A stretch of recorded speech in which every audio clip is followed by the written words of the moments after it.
Good morning, good afternoon, LinkedIn friends, HubSpot Nation. Welcome to a special episode unboxing a Tango AI CRM admin agent with Ken from Tango. How you doing, man? I'm good. I'm good. It's we're live, right? If Yeah, in this yeah. studio, it doesn't feel super live, but we're live. Can we prove it? Should I like hold up a newspaper? They know me by this point. Yeah, yeah, yeah. I all I do is go live. Not necessarily everybody agrees with that, but that's how I Yeah, make content. whatever. Don't listen to the LinkedIn Yeah, chatter. Do your thing. yeah. Well, we're doing a fun thing today, Yeah. and that is, a lot of my goals with this content, and from the unboxing perspective, is just, hey, we got to talk about, what's available, what's happening, especially when it comes to AI, create awareness around there. And when I saw this a couple weeks ago, I was like, okay, Nico and I and George doing AI shows for a while, talking about this is not as far away as people think it is.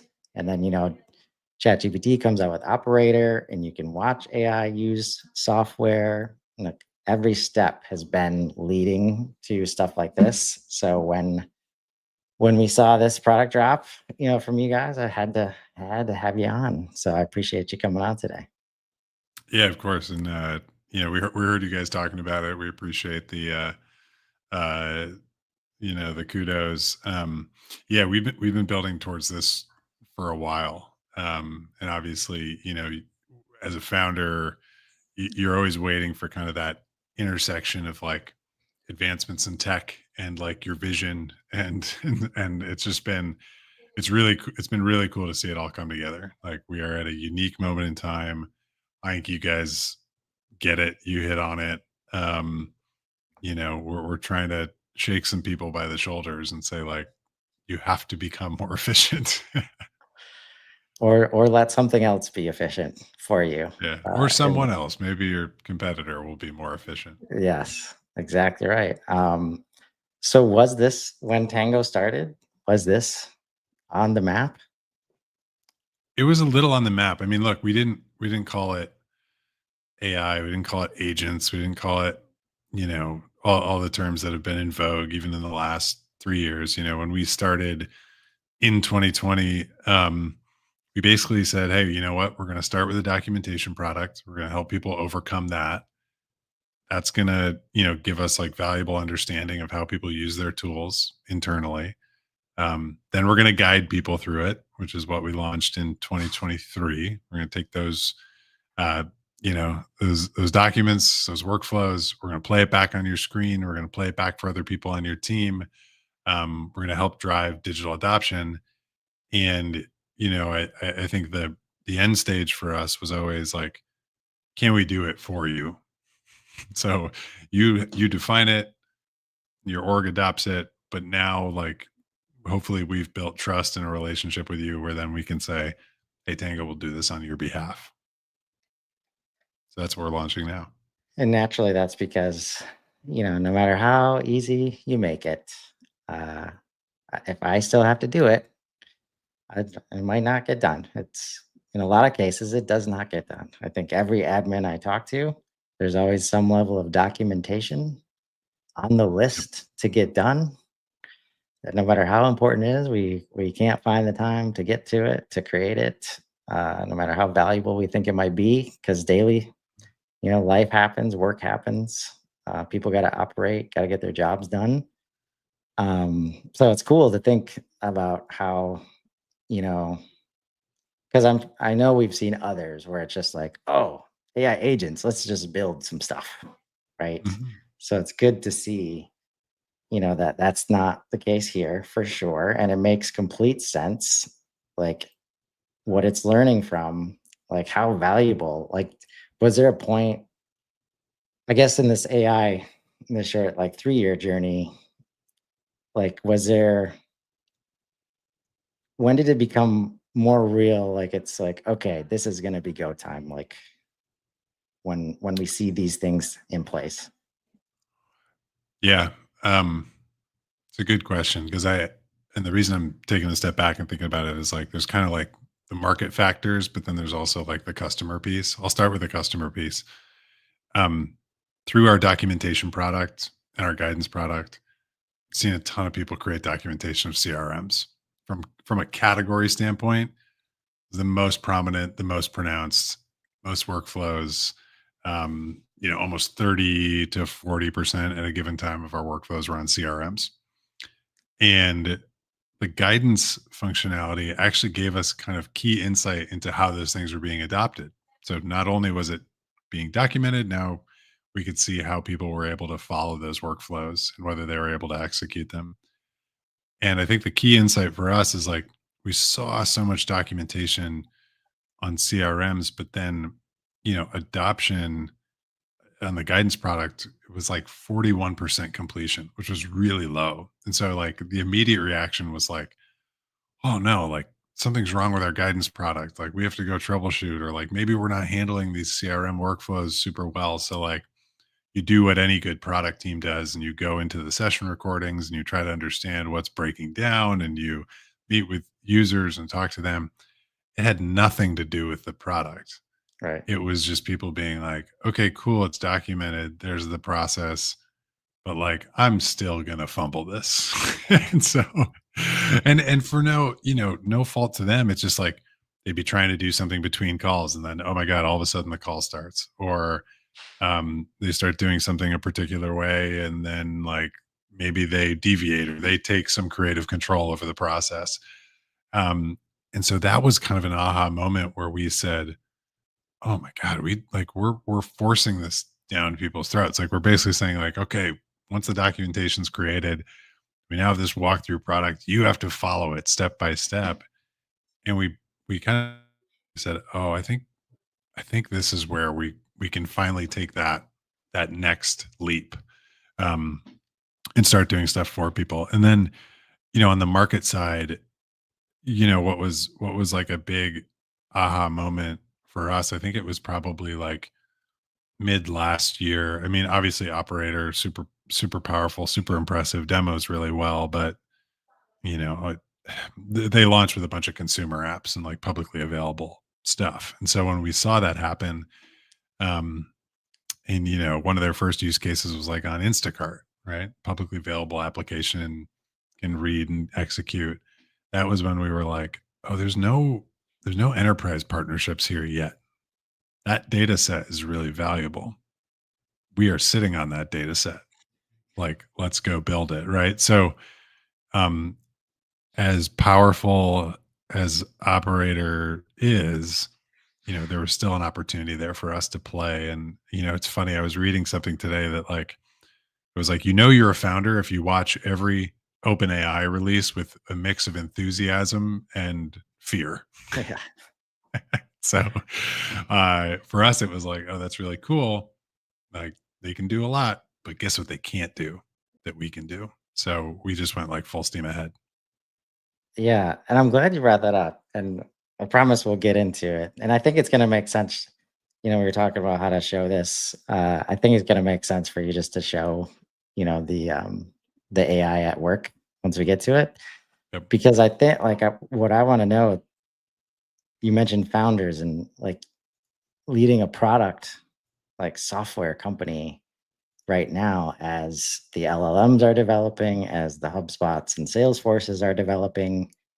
Everybody's building up the same kind of foundation. How do you,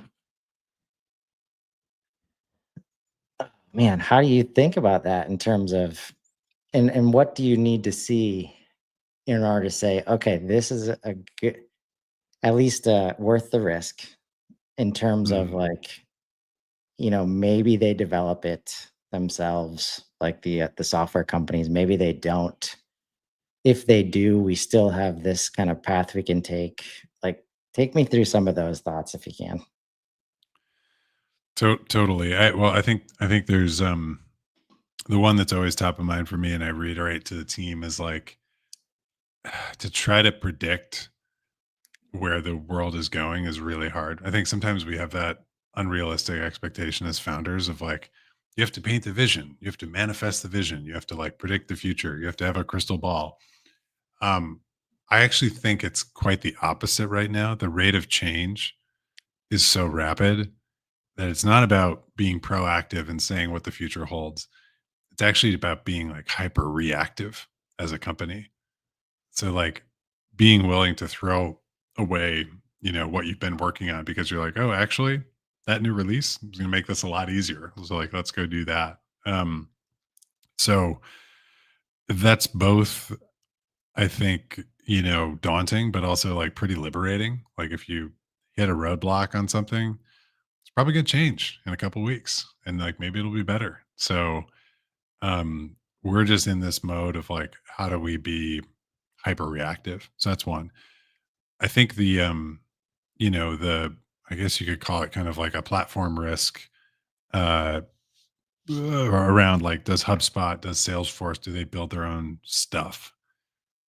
Obviously we think about that. We're also lucky to have both Salesforce and HubSpot as investors in Tango.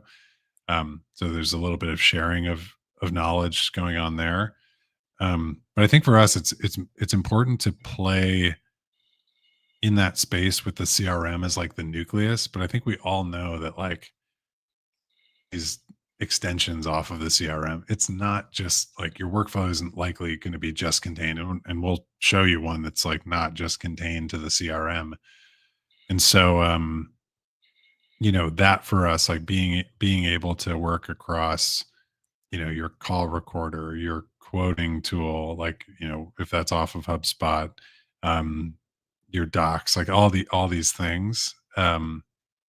Is really important. And luckily, like that's how we built the product. So being flexible, operating at the UI layer, not leveraging APIs, which like that access can be cut off at any point, allows us to stay flexible and not just to the changes that HubSpot or Salesforce might make, but all their like ecosystem tools too. Yeah. No, it's good to hear because I think it's a all these pieces come together to be like, okay, I trust that we can invest in Tango, and I love the hyper reactive, the agile stance of just accepting that, hey, like it's moving as fast and it's not going to slow down. Like all these companies are developing, it's only going to get faster. So if we try to exert any kind of control, like we're just setting ourselves up, for failure. But also that like the relationship piece with those companies obviously plays a role, and you know and how they're starting to operate, especially from the HubSpot side, is we're seeing things like they're bringing Zapier in, like making it so easy for you to create a Zapier account inside of HubSpot. That was the reason before that people wouldn't, and still is, they don't upgrade to the big bucks Yeah.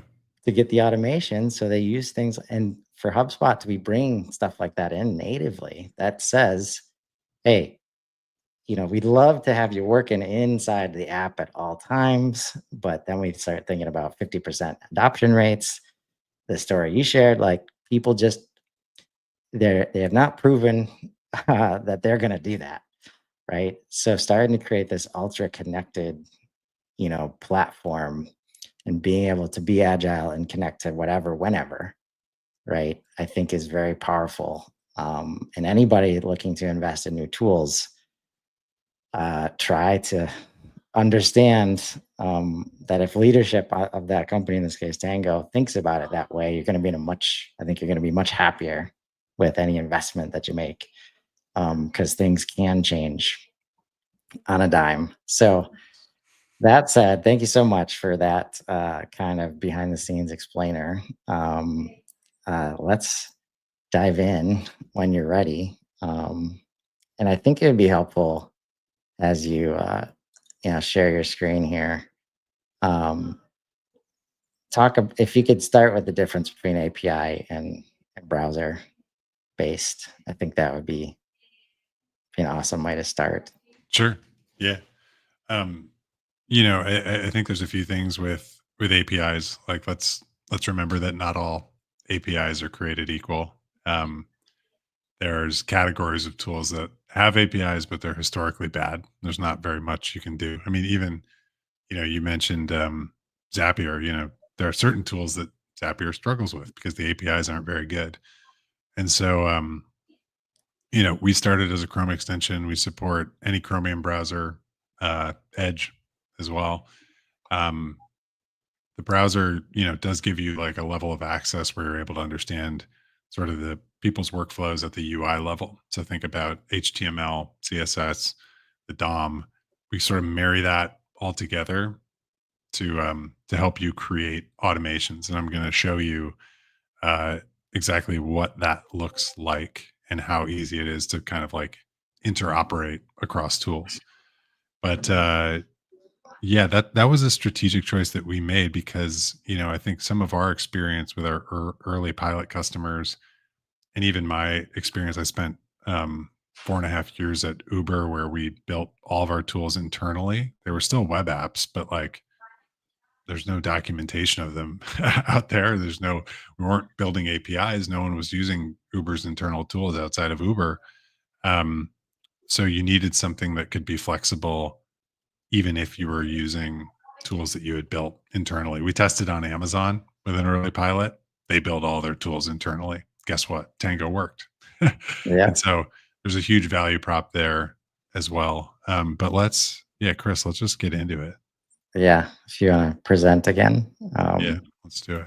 I think that's interesting because that, as someone who coaches and consults on software, especially when it, like I focus on like quote to cash and ERP integrations, and like, the worst thing you want to hear is no APIs, like on premise, like all these words that's just like, okay, this just got way more costly, way harder. Can we even do it? Right. And Yeah. I think there's just so much opportunity here to really come to the workstation level. Because even as you've mentioned, like understanding from a UI perspective, not an API, like we miss so much. Like just because all this data is connected doesn't mean, people are using it. So that story of like the workflows are set up, it's so easy to follow, Yep. but it's still possible just not to follow it. Right. Yeah. And you can't see that behavior very well if you're just looking at the data level. Yeah. So speaking of that, I'm glad you sort of brought that up, and I'll show you. We're going to go through this exact workflow. So I'm going to open that up and just show you kind of what it looks like. So this is a workflow that my co-founder Dan created for me. So what's cool about this is this mirrors exactly what our documentation product looks like. So, if you're a legacy customer of Tango, or if you're, someone who's currently exploring the documentation product, which is free, available in the Chrome store, you might create documentation that looks like this. Shows what apps you're using, has a table of contents over here on the left side, gives you screenshots, highlights where um, things are being clicked, uh, then walks you through something in HubSpot. Um, which is creating a deal in this case. And you would have sort of this step by step flow. Easily share that with folks. You could pin it to a piece on a element on the page, and it would show up. And so um, we basically said, okay, if we're going to create this automation tool, we want to leverage the underlying documentation product because that's going to help people adopt automations faster. Zapier is really easy to use, but I think there's still this preconceived notion that like, oh, for me to use Zapier, I have to be like a no code wizard or like slightly technical. And so what we said was like, okay, can we even lower that barrier further, and allow people to just like go through their process? And so Dan, my co-founder, created this just by going through his process. The Tango Chrome extension up here watched and documented, took the screenshots automatically, created all these descriptions. He did a little editing after. He said, I want this step to be automated, that step to be automated. Let's go down to one that isn't. I want this one to be manual. I want a rep to actually put notes in. And maybe I'll add a rule on top of that. I want, sort of the final step, which is like actually creating the deal. I want the rep to push that button. I want them to confirm that everything that we did here was accurate before we just, write this into the system. Um, and then we go into Gmail. So really easy to create, but I want to show you just like what it looks like when we run it. So here we are in Grain. Grain's an amazing call recorder. We use it internally um, on all of our calls. Grain has a pretty strong relationship with HubSpot. They'll probably be at Inbound as well. But what we can do here is I can just pull up this workflow. You'll see it here in the side panel. And what I'm going to do is all I'm going to do is just going to click run. And so um, my product marketing team would get mad at me if I didn't do this, but I'm just going to show you my hands. I'm not doing anything. Tango is doing this on Yeah. my behalf based on the workflow that my co-founder created. We're now currently scanning for information on the page. So we're reading the transcript based on prompts that Dan wrote into this workflow. These prompts are highly custom. We have a library of prompts you can use, but Dan wrote them to reflect like our unique sales process, right? We use BANT criteria. So you'll see here, authority comes into play. We'll actually sort of write the email subject for you. We will, we'll hit on all these other criteria that will actually write the email based on what was discussed in the meeting. That didn't take very long. This is a moment for a rep to be like, okay, this all looks good. I can check it. The prompts pulled all this on the call. We'll just go ahead and continue.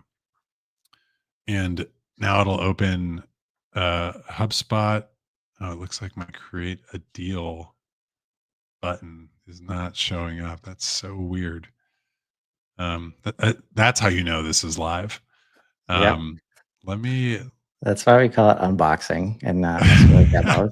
Uh, but I think like an important element that you're hitting on Yeah, is like this collaborative nature of the tool. totally. And it's how I always like to refer to AI. Like so much of it's like, oh, the admin's gonna just come in and do everything. We're gonna have no control. Like Yep. that's not gonna work. And it's like, no, like you make it work to your process. And even from a just a process standpoint, like if something's really important to the process, the last thing we want to do is automate it away from the salesperson, Yep. even for the simple fact that I know you probably want that to automatically happen for your salesperson, but I Yeah. need you to know that it happened. And the way that I'm going to ensure that is making sure you're the one, clicking the button, right? 100%. Yeah. Um, So I this is something I don't know why I lost this privilege on Create a Deal, but yeah, no, creating too exactly many what deals, too many garbage too deals. many. Look at And all these garbage deals. yeah, That's probably true. But no, exactly what you're saying, which is like, we want to be able to train agents not to go off in the distance and like go do a bunch of stuff that we can't audit or we can't build trust around. We actually want the agent to come in and like show us what they're doing, bring us to key moments where we might have a little bit more context or a little bit more nuance. And we need to make a decision in that moment, whereas then the agent can take over after we're done. So let me, what I'm going to do? Let me just unshare quickly. And this might be sacrilegious, Chris, but I'm going to pull up a Salesforce workflow because we do work on that's okay. Uh, CRMs yeah. broadly. And I know Um, Salesforce isn't taking away my buttons anytime soon. Um, give me a second. no, I think, the other thing that comes to mind is when Nico started playing with Operator. Um, we all want to get to this world where it's like, oh, you just talk to it and you vibe everything, vibe your sales process. Yeah, Uh, Occasionally, it would do stuff that we didn't ask it to do, like renaming things and of course. things that can actually have an impact, like a massive impact, like firing off workflows, right? Everybody's worst nightmare. Without Totally. asking it to do it, just because it's changing data over here that it might have been a good idea, right? And those are the things where it's like if you just hand over the keys. If your process doesn't make sense, Yeah.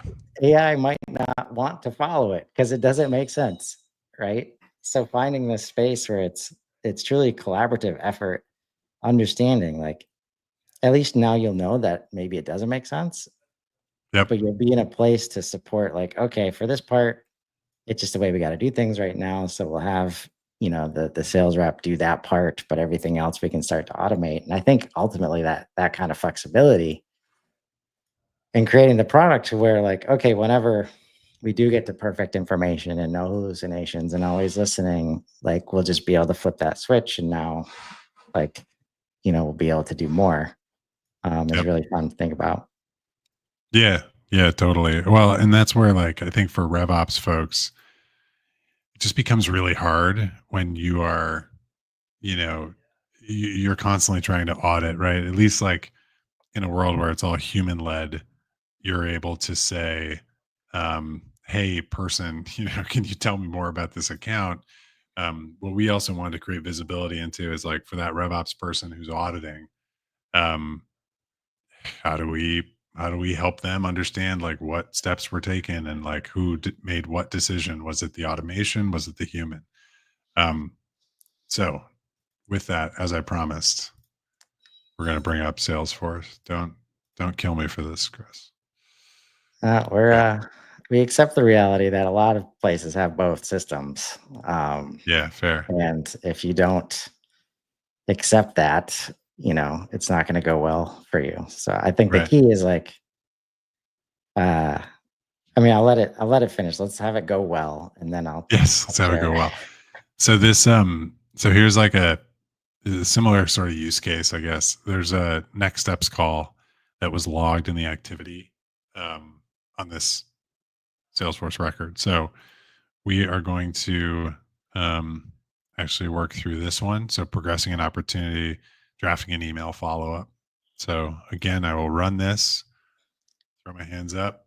The first step for this particular one is again scanning, pulling that information based on prompts.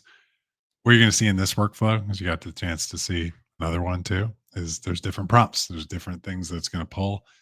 This is going to map specifically to how we've set up our Salesforce. So pulling things like pain point, decision criteria, economic buyer, that's all going to come up here. So we wrote all that. We have some next steps. We have a follow up email to our champion, as well as an email subject. We know the buyer, and we're going to do some cool stuff with the buyer. So I'm going to say continue, and it's going to open up LinkedIn. And again, this is Tango doing this on my behalf. So this is me as a sales rep confirming that the economic buyer that I have actually has authority. Oh wow, Looking at her LinkedIn, pulling some info based on that. We've got, okay, she's in finance. She is a director. And so I'm going to continue. It's going to go back to um, that record. We're going to go into details. Now Tango is going to start filling out those details. So anytime you see that purple cursor, those purple boxes, that's Tango doing it on your behalf. Now it's orange. So that is, it hits you in the face. It says it's your move. Um, we've got a little tooltip here, which actually underlying that tooltip is, so rules. we've also written a validation rule over top Yes, of Salesforce. So this is not in Apex code. This is not in Salesforce. This is on top of it, where it says the buyer seniority must be C-suite. And so, um, because I'm, acting like an insubordinate sales rep right now, I'm going to say, oh yeah, of course we have authority. Anna is the buyer. Um, but we know Anna was a director. Poor Anna. We don't know who Anna is, but we use her in this demo. And so look, it'll say that didn't work. Enter it again. We actually see that the seniority is director based on that info we pulled from LinkedIn. That's not C-suite. The thing's invalid. Now, what I can do here, just to prove that I'm not just trying to like fill a field, I can actually override it. This will give feedback back to the creator. It says Anna is the most senior person in finance at Edge. So we might not have a CFO, but we have the most senior person. She's going to be the signer. So I'm going to submit that. It's going to override. Tango's going to take back over.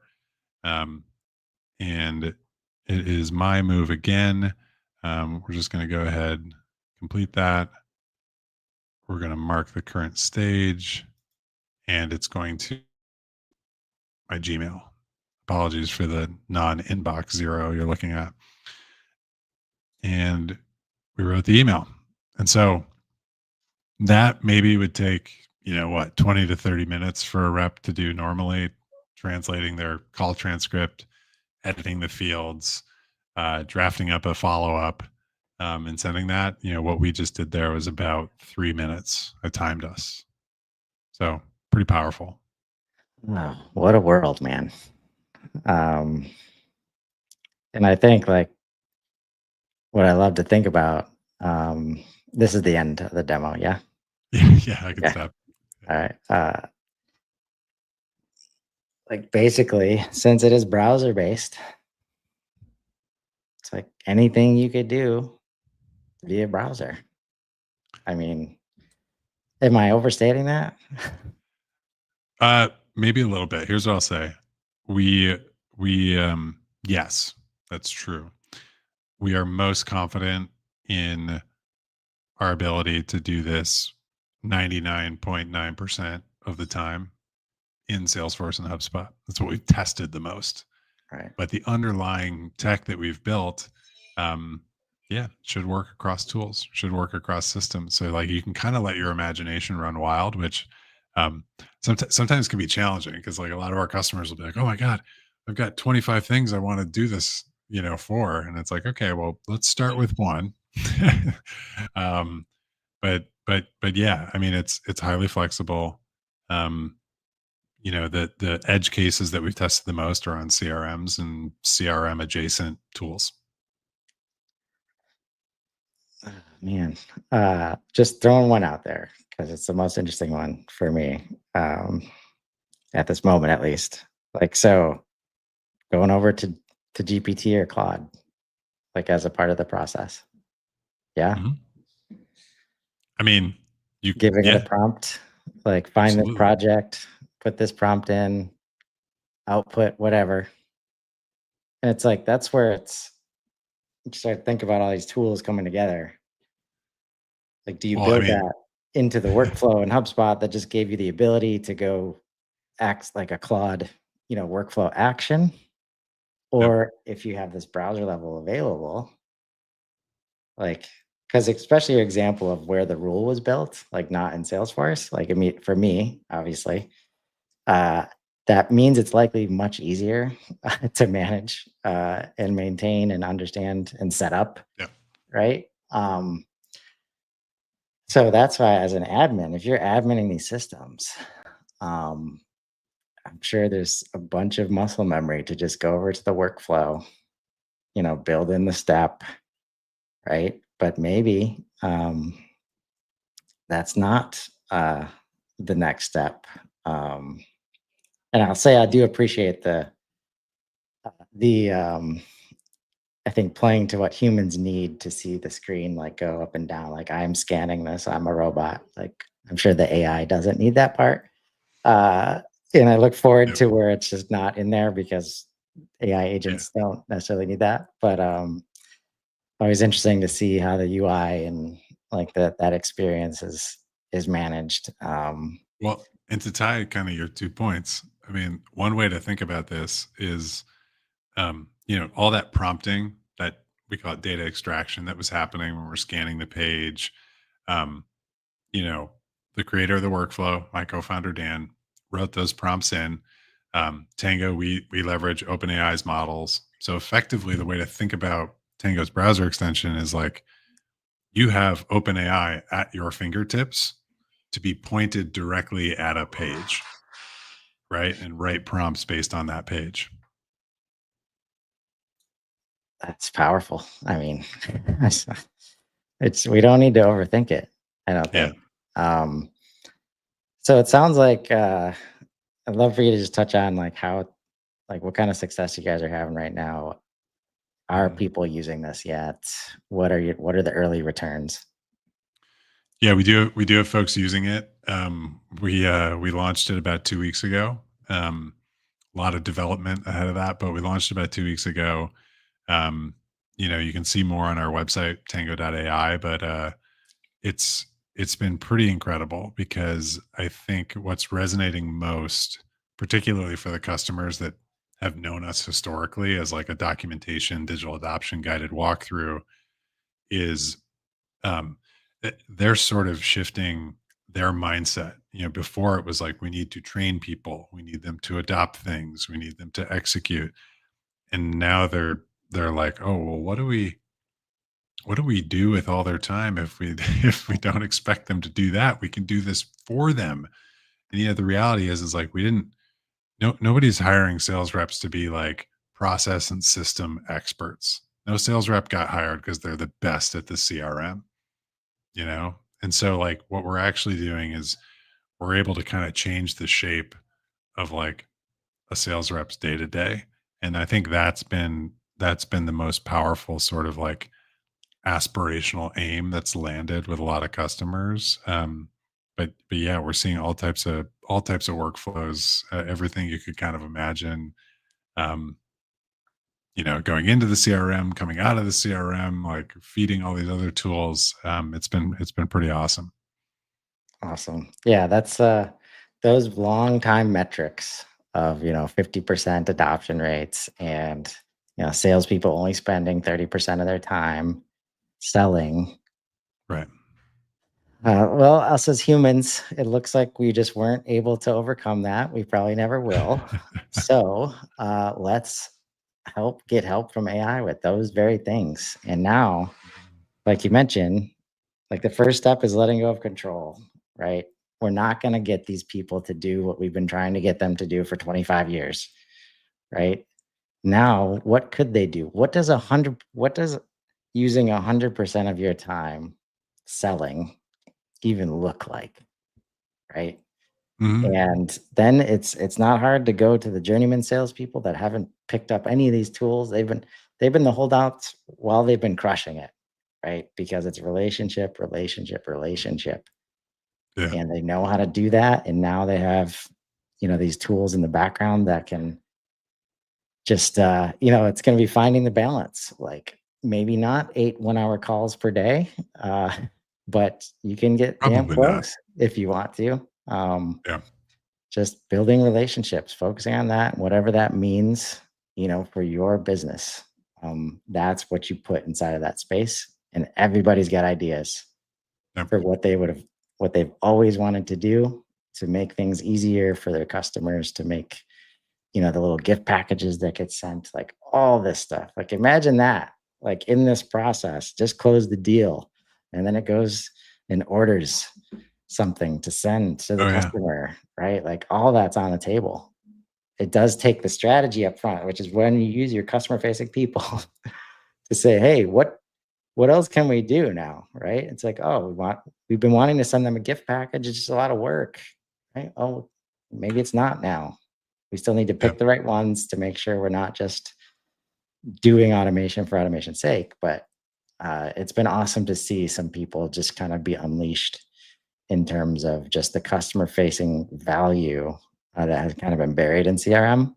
Mhm. Seeing that unlocked is just super satisfying. And, I appreciate you guys. I appreciate you sharing that today, but also the product itself. I think it's on the money, and I look forward to seeing, more people being successful with it. Yeah. Likewise. And couldn't agree more with everything you're saying. I think it's uh people have been restrained by their systems and their tools. Let's get rid of that. So enjoy this world of abundance, people, and um, until next time, get in there. Maybe give Tango a call and see how they could help you. Thanks so much for joining us today, Ken. Thanks, Chris. Thanks for having me. Have a great day, everybody.